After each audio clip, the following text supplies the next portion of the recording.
Hi everyone, Dr. Ardell. Today we're going to talk about HbA1c. What is it and what does it mean? So I volunteer in a community setting where we see a lot of patients that come in diabetic or hypertensive. Now, to assess the risk of diabetes or their progression to diabetes, we have to analyze a few lab values. And one of those lab values is their HbA1c percent.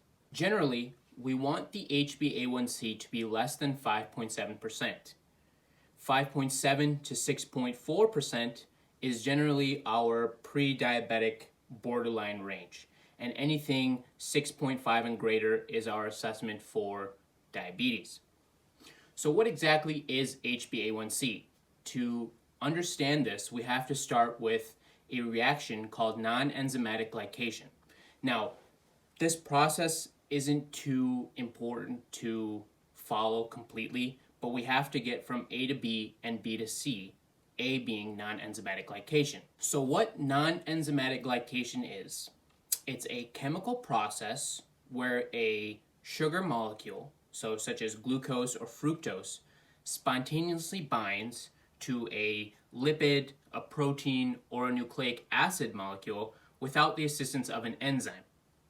Now, this reaction occurs normally in our body, but in cases of elevated blood sugar or hyperglycemia, this reaction occurs at an elevated rate. Initial glycation forms a product called a Schiff base. Over weeks, it forms a more stable product called an amidori product. Now, over months to years, this amidori product undergoes dehydration, oxidative reactions to form advanced glycation end products, which are called AGEs. These AGEs accumulate in certain tissues, leading to premature aging, cardiovascular disease, diabetes, and even Alzheimer's. The harmful effect of these AGEs is their ability to promote oxidative stress as well as inflammation. And one thing that they can do is that they essentially cross-link with proteins, altering the function of the protein. So this is exactly what HbA1c is. It's essentially a protein that's been altered by these AGEs. So when we talk about HbA1c, we're essentially assessing the level of these altered proteins, thus assessing your level of AGE formation in your body. And like I said, AGEs take months to years to form, okay? And they're formed in excessive rates by hyperglycemia.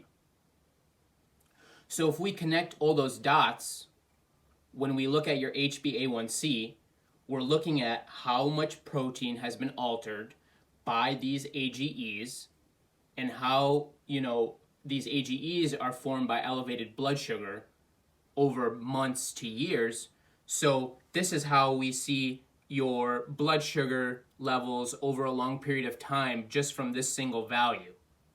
So to reiterate, your HbA1c is essentially the percentage of altered proteins in your body from these AGEs that were formed long-term by your elevated blood sugar.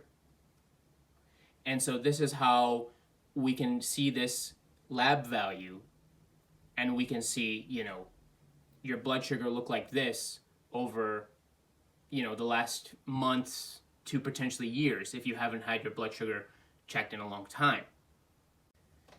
And I hope this kind of clears up the confusion or the questions around what exactly HbA1c means. If you have any questions, please leave them in the comment section. As always, have a great day.